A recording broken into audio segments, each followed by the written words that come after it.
buenas tardes, queridos amigos. ¿Cómo están? Deseo que bien, gozando de salud y también viendo el programa.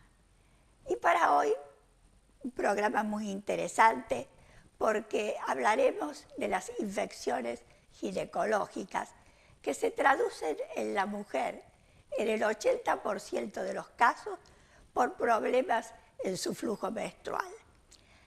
Para que conversemos sobre este tema, me va a acompañar el ginecólogo y obstetra Dr. Luis Tato.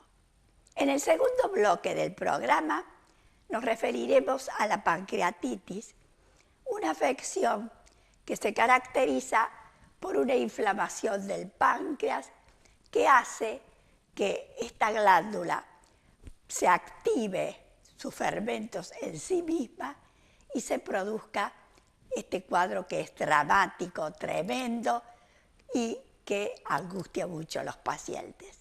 Para conversar de este tema me va a acompañar la médica clínica María Soledad Marinsalda. También hablaremos de la diabetes tipo 2 o diabetes del adulto, que se caracteriza porque esta diabetes tiene antecedentes personales importantes, hereditarios, que luego se van a reflejar en su enfermedad. La diabetes tipo 2 o del adulto exige un control estricto en la dieta, es decir, en la alimentación del paciente, que haga mucha actividad física, que cumpla con los horarios su medicación, porque recuerde, aunque usted se olvide de la diabetes no se va a olvidar de usted. Para conversar de este tema me va a acompañar la especialista en diabetes, doctora Karina Duarte. Como ven, un hermoso programa que espero que vean desde el principio hasta el fin.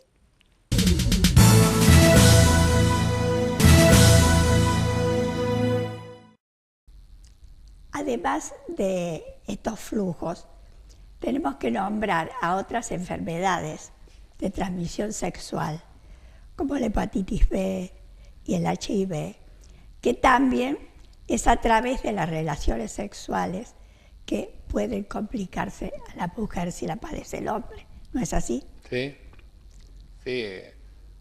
No es tan sencillo agarrar un HIV porque tuviste una relación con alguien con HIV, ¿no es cierto? Pero es bastante común que sea uno de los medios de transmisión. Y la hepatitis B también es bastante contagiosa y bastante problemática. Claro. Es mucho más contagiosa la hepatitis B que el HIV. Sí. Pero por eso uno les aconseja siempre que se haga el Papa Nicolau. Papa Nicolau, porque primero con el Papa Nicolau vamos a detectar si tiene alguna patología virósica que potencialmente puede llevar a un cáncer como el HPV. Bueno, pero la mayoría del HPV, la mitad, el 60% se va solito. Sí. Y los otros le hacemos tratamiento y con un control anual nunca va a tener problemas. Porque inclusive yo he visto los últimos cánceres de cuello que no tenían que ver con HPV. No tenían que ver con el HPV. Con HPV. Pero, y la hepatitis B es bastante contagiosa, pero más que todo, sobre todo con jeringas, con una cosa de esa. Sí, pero siempre existe. Sí, la posibilidad. Y por eso yo le digo a las mujeres, por más que tomen anticonceptivos, método de barrera, que significa preservativo, es fundamental, por porque eso, la va a dejar tranquila. Creo que eso es lo que hay que indicar, que usen el preservativo. Y se dice también que la mayoría de las infecciones estas de transmisión sexual ocurre en la época del verano, sobre todo en jovencitas, jovencitos que se inician, digamos así, en estas zonas sexuales y que, bueno, desconocen en sí muchas cosas respecto al tratamiento y a cómo hay que cuidarse, como vos dijiste, con el condón o preservativo para evitar, por ejemplo, un embarazo no deseado. Sí. Pero nos habíamos dejado atrás a una infección que yo creo que es muy frecuente. En otras oportunidades vos dijiste, sí, es muy frecuente, la gonocoxia. Sí, también. Y la sífilis es frecuente. ¿Y la sífilis? La sífilis, yo he tenido en 2 semanas 2 casos, 3. Qué bárbaro. Así que no, todas son frecuentes. Eso que la sífilis del Del siglo pasado. No. No, se engancha. Lo que pasa es que la sífilis en el hombre primero No se ve. produce una lastimadura y después se cura sola. Y después se sigue contagiando y no tenés ni un síntoma. Claro. Y la mujer tampoco. Y la mujer menos porque se le hace adentro se le hace la... Claro. Se le hace la pústula. Y la gonorrea sí era la chinche común, que tenía una relación no cuidada, sobre todo el hombre. En eso sí el hombre se detecta y la mujer casi no se da cuenta. Claro, porque el hombre es el que tiene ese... La gotita. La gotita Bueno, uretral. después de 3 o 4 días aparece con un poquito de pus, que le pique, le molesta, y ahí el hombre va rápido al médico. Cuando le toca a él, va rápido al médico. Y a la mujer ya la contagia. Entonces, no obstante, los tratamientos, tanto una sífilis como una gonorrea, son sumamente sencillos y fáciles, más fáciles que los otros, que son menos peligrosos. O sea, son muy fáciles. Hay que ir al médico y Y el diagnóstico, para saber qué patología es esa que le está molestando. El diagnóstico es muy sencillo porque el médico lo hace al verlo nomás. Claro. El sífilis no, pues tenés que pedirle a ver. Claro. Pero el otro, la gonorrea, es más sencillo. Es más sencillo. Claro. Y además el hombre tiene que cuidarse bien con la gonorrea porque si no se le va a complicar con una prostatitis o una uretritis. Si lo deja pasar, claro, sí. Además, una vez que hiciste una, propensa a la recidiva. Sí, porque quedas como más sensibilizado, entonces todo eso lo evitas con el uso del preservativo, cuando una relación que uno no conoce, el uso del preservativo. Igual que en la tricomoniasis, se dice que los episodios suelen con mucha frecuencia repetirse. Sí, normalmente yo siempre lo asocio al no tratamiento de la pareja. A lo mejor trabaja, le atiende la pareja y hay otra pareja más, y después tiene el novio de la otra y está el marido del novio de la otra, entonces se hace difícil. Claro, porque a lo mejor intervienen 50 para ir dando vueltas. Claro, eso ya es más difícil de poderlo solucionar. Para tratarlos a todos, porque no sabe cómo. Y bueno, y dice que se les repite con mucha frecuencia, y a veces después que ya ha pasado, a los 3 años vuelven a repetirlo. Sí, y una común la cistitis. Claro. Cistitis es tremenda, la cantidad cálculo que el 10% de la consulta, el 15% de la consulta ginecológica es la cistitis. La cistitis. Sí, la mujer con esa urgencia para orinar a cada ratito, que le arde cuando termina, que se hace el tratamiento, y si vos tenés 2 o 3 por año hay que hacer otro tipo de tratamiento. Pero es muy común. Es muy común. Había una cistitis que se llamaba la defloración. Ajá, era primera. La primera relación se producía en las lunas de miel, que como tenían la primera relación y tenían relaciones sexuales muy seguido, después aparecían las cistitis, ahora ya eso está todo prevenido porque cuando llega la luna de miel ya han tenido actividad artística, claro. Así que se queden tranquilos. Sí. Actividad artística. Sí. Bueno, no sé qué podés agregar. Absolutamente más nada. Yo lo que agregaría e insistiría es en los controles al médico cuando se nota que ustedes tienen, en la mujer sobre todo, cuando tienen algún problema en su flujo, que es muy abundante, que cambia de color, que cambia de olor, consultar enseguida. Sí, son de fácil diagnóstico y de fácil tratamiento, hay que ir y nada más. O sea, si se la quieren tratar sola, ahí es cuando la complican. Son de fácil diagnóstico y el tratamiento es fácil. Es fácil. No se olviden de hacerlo y no se olviden del Papa Nicolau tampoco, eso hay que decirlo, hacerles recordar por lo menos una vez al año. Por lo menos, evitarán el cáncer de útero. Exactamente. Bueno, doctor, ha sido un gusto. Muchísimas gracias. Yo me voy a la pausa. Usted, por favor, se quede en el 6.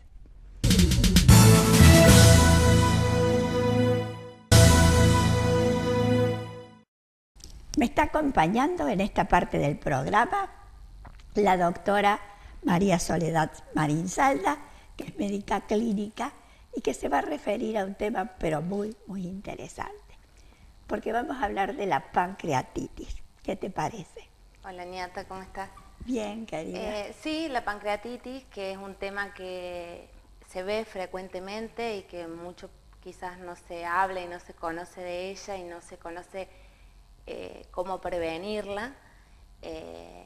Bueno, que como sabemos es como todas las itis, una inflamación de la glándula pancreática. ¿Que está situada dónde? Quiero que le digas a los televidentes. Está situada por detrás del estómago, ¿sí? En la parte media del abdomen. Por eso el dolor característico clínico es ese dolor en la boca del estómago, en el epigastrio, y que se intenso, de una intensidad 10/10, alta, y que se irradia en hemicinturón hacia la espalda. Puede o no acompañarse de náuseas y vómitos. Pero lo característico de esto es el dolor. Es un dolor exquisito y un dolor que va increciendo, ¿no es cierto? Va increciendo. A pesar que vos le das unos analgésicos, el dolor sigue. Es decir, que lo deja el enfermo terminal. Es lo que lo lleva a la consulta. Claro. Entonces, de ahí lo que queda es averiguar cuál es la causa, ¿sí? Que puede ser fácil si el paciente tiene antecedentes de cálculos en la vesícula biliar, o si es un paciente alcohólico, que son las dos causas más frecuentes, o ya puede ser más compleja y menos usual, como son otras patologías, o los triglicéridos altos, o algunas patologías a nivel del mismo páncreas que producen obstrucción, o del duodeno, que es donde desembocaría el conducto donde debería terminar el jugo pancreático, que es lo que se obstruye en las pancreatitis, que sería esa la causa. Al estar obstruido el drenaje del páncreas, claro, el jugo pancreático con las enzimas queda y se activa. Claro. Y es lo que empieza a destruir la glándula. Claro, la destruye porque se la come, digamos así, a la misma glándula. Bien, otras patologías que pueden producir, porque a veces no se sabe por qué se ha producido, porque no es una persona que haya bebido ni que coma muchas comidas grasas, ni sabe él que tiene cálculos biliares, por ejemplo, puede ser por un traumatismo que haya tenido en el páncreas, puede ser esa una de las causas. Hay ciertos procedimientos médicos que pueden, por ejemplo, la colangiopancreatografía retrógrada endoscópica, que evalúa al paciente la vía biliar, si hay alguna obstrucción, en el caso de que tenga dolor abdominal, que esté amarillo, que se sospeche alguna patología de la vía biliar, el 7% se ha descrito que se puede complicar con una pancreatitis, la mayoría de las veces leve, pero que puede en casos llegar a ser grave. La pancreatitis grave, que es la menos frecuente, que es el 30%, 40%, es aquella que se asocia a complicaciones. Claro. ¿Sí? Complicaciones en el riñón, complicaciones en el aparato respiratorio. Locales, claro, o sistémicas como en el riñón, en el aparato respiratorio. Claro.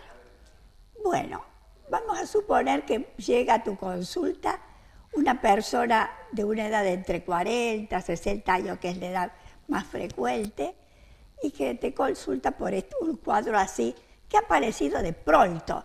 Es decir, no es que se venía formando este cuadro, no, aparece de pronto, irrumpe así, y después va creciendo ese dolor, como vos muy bien lo significaste, y llega un momento que el enfermo no da más.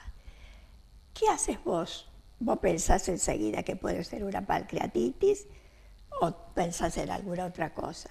Uno siempre en el cuadro del paciente con un abdomen agudo, la pancreatitis forma parte de estos abdómenes agudos, sería médico, no quirúrgico como podría llegar a ser una apendicitis, tiene una variedad de diagnósticos diferenciales que hay que descartar. Entonces lo primero, además de, por supuesto, calmarle el dolor al paciente, que es lo que lo desasosiega, lo altera, e hidratarlo, pedirle un análisis de sangre con las enzimas pancreáticas, las enzimas hepáticas, un laboratorio con glóbulos blancos, glóbulos rojos y todos los que son reactantes de fase aguda para ir ya dirigiéndonos hacia cuáles podrían ser los diagnósticos del paciente. Claro, es decir, que tendría que tener una amilasa alta, una lipasa alta y también una Las enzimas hepáticas también. estarían altas con una bilirrubina total que puede también estar alta por la obstrucción del conducto colédoco. Exactamente. Hacemos una pequeña pausa.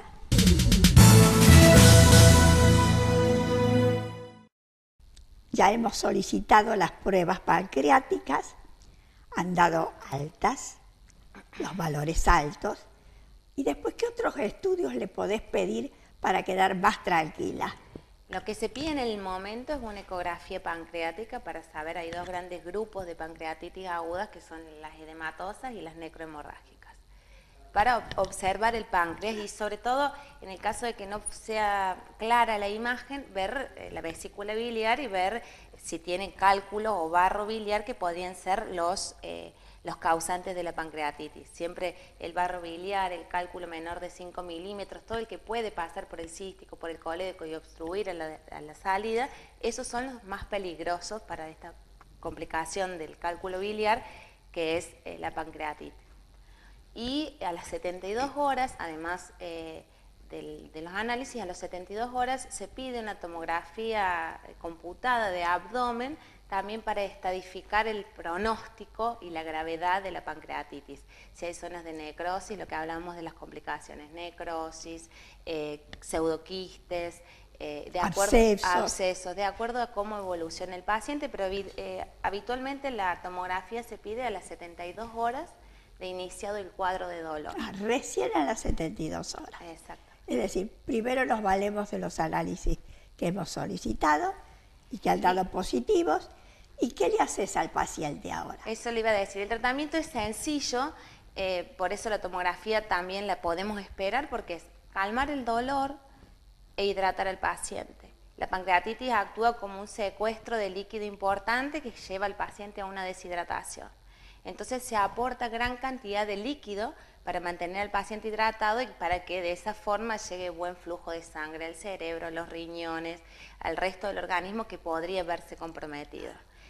Y la analgesia, que podemos llegar a usar, sobre todo se usa los opiáceos, la morfina, que son analgésicos muy fuertes y que son quizás uno de los únicos que pueden calmar el dolor intenso. Se puede usar AINES, el diclofenac, el paracetamol, pero bueno, los que más efecto y más resultado han dado son la morfina y todos los derivados de la morfina.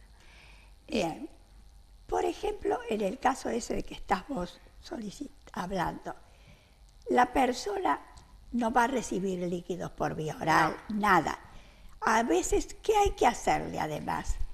La sonda nasogástrica es cuando vemos que el paciente está distendido, su estómago, porque ¿qué produce? La inflamación del páncreas produce ilio, parálisis del intestino. Y cuando vemos que el paciente está distendido, tiene mucho vómito, está nauseoso, se coloca la sonda nasogástrica, ¿sí? No va a recibir alimento por lo menos por las primeras 48, 72 horas hasta que veamos que la pancreatitis tiene una buena evolución. Si vemos que tiene criterios de mala evolución por tomografía, por análisis, el paciente no va a recibir dieta bioral por un periodo prolongado, por lo que puede requerir la nutrición parenteral para hacerle un apoyo nutricional. Bien, es decir, muy delicado, ¿no? Muy delicado. Es un cuadro que puede, si bien la mayoría de las veces se resuelve rápidamente, los cuadros que se complican son muy complicados. ¿Sí? Y las complicaciones las tienen sobre todo, y la mortalidad las tienen cuando la pancreatitis es hemorrágica, cuando es necrótica, ¿no es cierto? Y se pueden hacer abscesos, quistes en el hígado. Claro, esa sería una de las indicaciones de tratamiento antibiótico una vez que uno confirma que el quiste o el área de necrosis está infectado por punción, tomando material, cultivando el material, descubriendo cuál es el germen, a qué antibiótico es sensible, ahí se hace recién el tratamiento dirigido antibiótico a la pancreatitis. Si no, nunca antes se hace tratamiento con antibióticos. Y otro de los tratamientos es la necrosectomía o la pancreatectomía parcial de las áreas que están complicadas, necróticas. Es decir, ya va el tratamiento quirúrgico. Quirúrgico, que sería en el caso de las pancreatitis complicadas. Claro. Bien. Pero vos decís que en realidad son pocas las complicadas. Son pocas porque la incidencia de pancreatitis está en aumento. Está en aumento porque está muy relacionada con el sobrepeso y la obesidad, porque el sobrepeso y la obesidad están en relación con la litiasis vesicular. Entonces, si bien la incidencia está en aumento, la mortalidad está en descenso porque hemos logrado diagnosticarlas temprano y en las primeras 24 horas hacerle una monitorización intensiva que descartaría, que iría detectando las complicaciones en forma temprana. Exacto, bien. Y entonces tenemos que la pancreatitis es muy frecuente, ha aumentado más en los últimos tiempos en las personas, como dijimos, con sobrepeso u obesidad y también, sobre todo, las que tienen libertad alcohólica, toman muchísimo, sí. ¿No es cierto? Pero una persona puede tener varias pancreatitis en el curso de su vida, ¿no es cierto? Pero eso lo va a llevar a la pancreatitis crónica. A la pancreatitis crónica. ¿Y qué pasa con la pancreatitis crónica? En la pancreatitis crónica, que es como dijo Niata usted, el traumatismo repetido, una litiasis no resuelta que tiene riesgo de volver a complicarse con una pancreatitis, o el alcohólico crónico que hace pancreatitis aguda a repetición, va perdiendo las funciones digestivas y secretoras del páncreas. Entonces, bueno, va quedando con las funciones del páncreas disminuidas. Entonces eso sí, es muy difícil luego de seguir con ese cuadro, ¿no? Sí, muchas veces los pacientes, recordemos que en el páncreas se produce la insulina, entonces muchas veces pacientes quedan diabéticos, insulino requirientes por déficit de la célula beta que produce la insulina, de acuerdo al compromiso que tenga del páncreas, y esa sería una de las complicaciones en esta pancreatitis crónica, además del resto de todo lo que es el trastorno digestivo que genera por el déficit de enzimas digestivas que envía al intestino para digerir los alimentos. Claro, puede quedar entonces sin insulina y sin de esas enzimas digestivas. Muy triste cuadro, por supuesto, muy triste.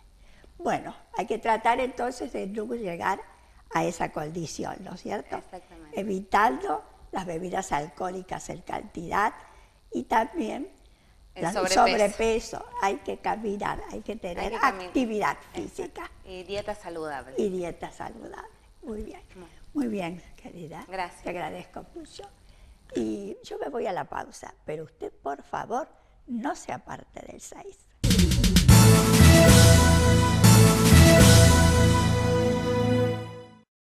Me está acompañando en esta parte del programa la doctora Karina Duarte, que es especialista en diabetes y que tengo la suerte de que venga a mi programa. Muchísimas gracias. Muchas gracias, doctor. Muchas gracias vos, querida. Bueno, vamos a hablar hoy, yo digo, de la diabetes. La diabetes, hay tantos diabéticos. Se dice que para el 2020 va a haber aproximadamente 300 millones de diabéticos en el mundo. ¡Qué exageración!, ¿no? ¿Cómo crece esta enfermedad? Pero hoy, como va a ser la primera clase de este año, vamos a empezar con la diabetes más conocida, con la diabetes tipo 2 o la diabetes del adulto, que se da generalmente ya en personas cercanas a los 50 años, aunque puede serlo antes también. Y yo te voy a preguntar, Karina, ¿qué pasa con la diabetes? ¿Por qué es tanta la diabetes que se ve ahora? Bueno, tiene mucho que ver con los antecedentes familiares de las personas que padecen diabetes. Es la diabetes tipo 2, que es la más frecuente, que se da en el 90% de los pacientes que tienen diabetes o de las personas que tienen diabetes. Tiene que ver el factor hereditario, tiene que ver la obesidad, el sedentarismo. Eso hace que sea más proclive una persona a hacer diabetes. No solamente va a estar el antecedente familiar, sino que va a estar el medio ambiente que lo acompaña. El medio ambiente obesógeno, en realidad, que hace que nosotros comamos mal, que no hagamos actividad física y que desarrollemos estas enfermedades. La diabetes tipo 2 es una enfermedad que se detecta muchas veces tarde por las complicaciones. ¿Y por qué no da muchos síntomas al Claro que principio? sí. Eso también. No da muchos síntomas, las personas no están acostumbradas a hacer chequeos frecuentes, las personas que tienen antecedentes familiares de diabetes deberían hacerse un laboratorio para evaluar si tienen una glucemia alterada o una glucemia diagnóstica de diabetes. Las mamás que han tenido hijos de más de 4 kilos también deberían chequearse para ver si presentan diabetes en algún momento de su vida. Sí o sí deberían hacer controles periódicos a sus médicos. También vemos últimamente muchos niños y adolescentes con obesidad y que tienen antecedentes familiares de diabetes y que desarrollan diabetes desde edades mucho más jóvenes que antes. Antes aparecían pacientes con diabetes tipo 2 después de los 50 años. Ahora ya se ve gente desde los 15, desde los 10 años, desde los 20. Y estos pacientes van a tener muchos años de diabetes. Entonces es importante el control y el seguimiento. Claro, es muy importante y eso hay que recalcarlo, porque hay que decirle también que tiene que cuidarse en la dieta, que tiene que hacer mucha actividad física, toda la que pueda hacer de acuerdo a la edad que tiene, también, pero mucha actividad física, también tener en cuenta todas las recomendaciones médicas que él le va a dar, ¿me entiende? Porque la diabetes no se va a olvidar de usted, aunque usted se quiera olvidar de la diabetes. Es una enfermedad así medio terrible porque es crónica. Sí, como es una enfermedad crónica, la persona tiene que aceptar esa enfermedad para poder justamente llevarla bien. Hay tratamientos, cada vez tenemos más medicamentos orales, la insulina se puede usar en pacientes con diabetes 2 en cualquier momento, el paciente puede ser insulino requiriente, solamente en estadios finales puede llegar a ser insulino dependiente, porque ya no quedaría ninguna reserva de insulina en su organismo, pero sí o sí se tiene que controlar y tenemos que llegar a los objetivos de glucemias. Nosotros tenemos una forma de medir y de controlar a un paciente con diabetes con un laboratorio que se llama hemoglobina glicosilada A1C. Ese análisis mide el promedio de las glucemias de los últimos 3 meses, o sea, de los 3 meses previos. Nosotros generalmente queremos valores objetivos, depende de la edad del paciente, tratamos de llegar a valores de 7% o de 6,5%, que son valores buenos de glucemias.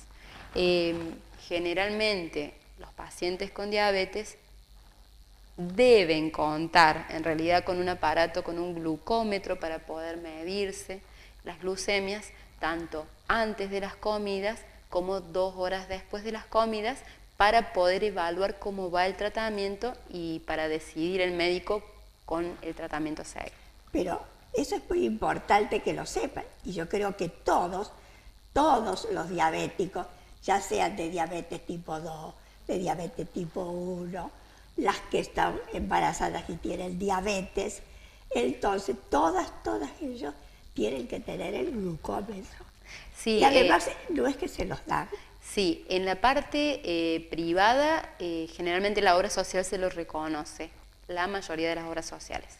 En la parte pública es un poco más difícil porque solo se lo reconoce a los pacientes que tienen tratamiento con insulina, por el costo de las tiras reactivas. Pero es un dato, el control de la glucemia es un dato muy importante para saber cómo están, para saber qué pasa ante intercurrencias como una infección, como un infarto o alguna patología que tenga el paciente. Teniendo su diabetes puede tener cualquier otra enfermedad y es importante que se mida. Lo mismo cuando hace actividad física, cuando come determinada comida, es importante que se mida. Entonces, para poder tener un buen seguimiento de la enfermedad. Muy bien. Hacemos una pequeña pausa. Sí.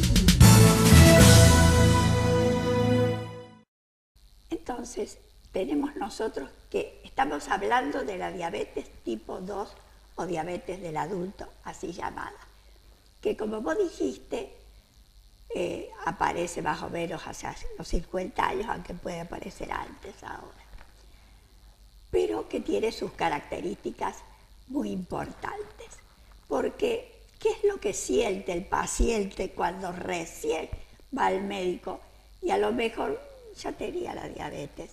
¿Qué es lo que siente cuando va al médico? Generalmente, por primera vez. Lo que le llama la atención es que orina más, que tiene más sed, que está cansado, que ve borroso, tiene una visión borrosa. En algunos casos puede llegar hasta tener pérdida de peso. Eso ya son, en esos momentos cuando aparece pérdida de peso es cuando ya el paciente está muy descompensado. Ante esos casos tienen que consultar. Generalmente cuando aparecen los síntomas ya el paciente tiene valores mayores a 180 de glucemia, porque es cuando a partir de ese valor se empieza a filtrar la glucosa por riñón Y pasa a la orina. pasa a la orina y arrastra el líquido. Por eso es que el paciente tiene sed, porque va perdiendo mucho líquido por orina. En el caso de un buen tratamiento, adherencia al plan de alimentación y a la actividad física, el paciente va a tener buena evolución. Va a dejar de sentir los síntomas, se va a sentir bien, va a sentir que ya no está cansado, que tiene ánimo, no se levanta tantas veces de noche a orinar, y vuelve a recuperar su salud, la que había perdido en esos últimos días. Pero para hacer vos el diagnóstico, ya lo tenés al enfermo ahí, ¿qué análisis le solicitas? Bueno, la glucemia. El diagnóstico de diabetes se hace con glucemia en ayunas. Tienen que ser o 2 glucemias en ayunas iguales o mayores a 126 o una glucemia al azar con síntomas mayores a 200, igual o mayor a 200, o una prueba oral de tolerancia a la glucosa con 75 gramos de glucosa igual o mayor a 200. Con estos análisis diagnosticamos diabetes. Si el paciente tiene una glucemia en ayunas de 120, el médico en el control tiene que pensar que ese paciente quizás haga diabetes. Entonces, en ese momento tiene que pedir la prueba oral de tolerancia para evaluar. Si da mayor de 200 a las 2 horas, ya puede diagnosticar la diabetes. Pero si el paciente está en valores menores a 200, pero mayores a 140, se convierte en un paciente con intolerancia a la glucosa y está en un gris. Es un paciente que probablemente en poco tiempo haga diabetes. Entonces tiene que intensificar lo del plan de alimentación y lo de la actividad física. Bien. Para Entonces, demorar el diagnóstico a pase a diabetes. de diabetes. Tenemos un diagnóstico de diabetes tipo 2 ya realizado, vos le das la medicación. ¿Cuántas veces al día más o menos se tiene que medicar un paciente corriente? Es decir, que no presente ningún problema agregado. Depende del paciente. Hay pacientes que pueden tener nada más que el plan de alimentación y la actividad física. Hay pacientes que pueden necesitar medicación vía oral y pueden necesitar un agente oral. Pueden usar 2, pueden usar 3, 4 agentes orales para la diabetes, o pueden usar combinación de comprimidos e insulina. Y pueden usar insulinas lentas o insulinas ultralentas, más insulinas rápidas antes de las comidas. Así que el control, el tratamiento es individualizado. No todos los pacientes son iguales. El tratamiento va a depender del paciente, de los síntomas que tenga el paciente. Si ha perdido peso, seguramente le vamos a colocar insulina y no es para toda la vida, probablemente sea por un tiempo. Depende de la función renal, los medicamentos que vamos a usar, depende de la función hepática. Tenemos en cuenta muchos factores para ese tratamiento, por eso es individualizado. Bien, y ya que hablaste de la insulina, que esa la tienen que usar casi exclusivamente los diabéticos tipo 1, que son los niños y los adolescentes,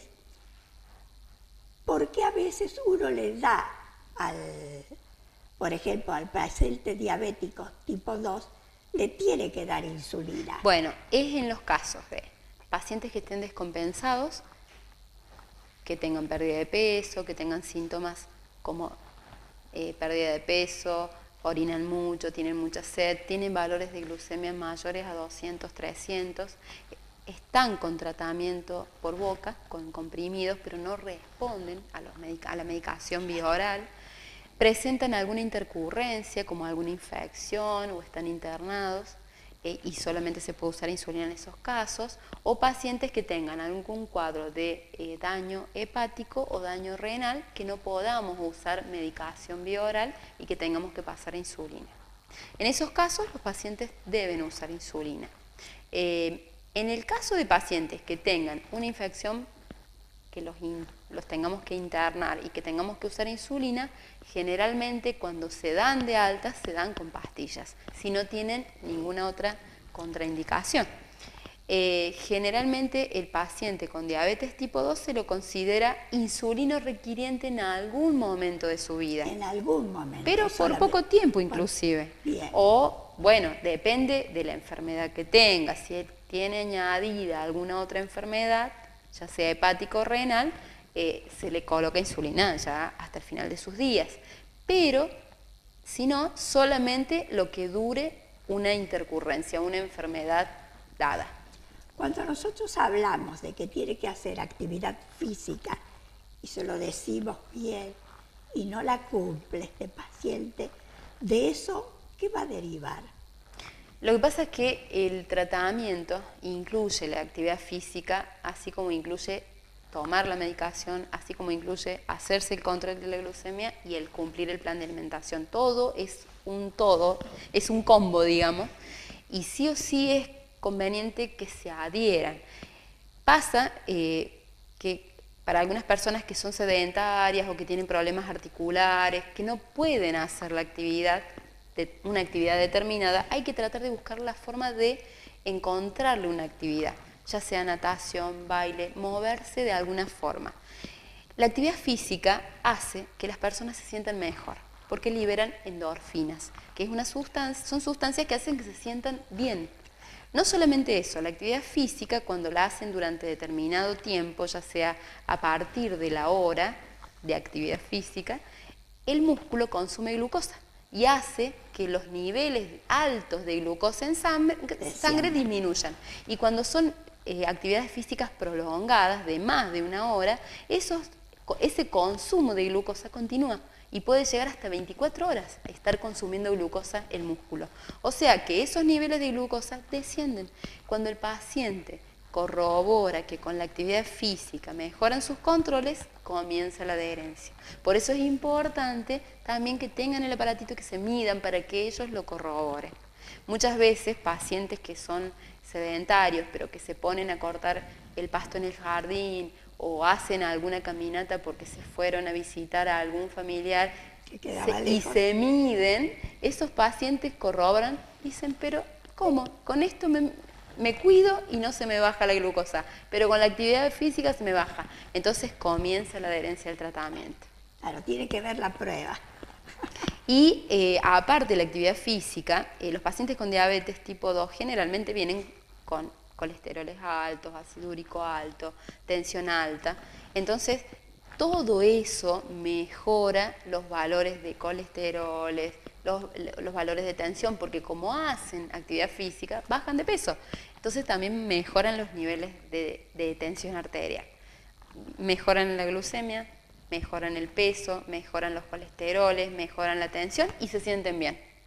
Están bien. Creen que no tienen más diabetes. No, es el tratamiento que deben continuar, es una enfermedad crónica. Y mientras más llevadera la hagan, mientras más adherencia al tratamiento puedan tener, a estos pacientes les va a ir mejor. Exactamente.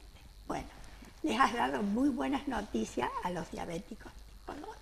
En otra oportunidad vamos a hablar de otro tipo de diabetes, de la diabetes tipo 1 o infanto-juvenil. Bueno, muchísimas gracias.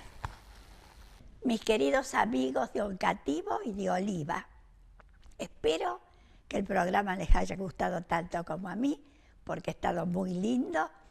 Y los espero el próximo martes, si Dios quiere. Un beso muy grande para todos.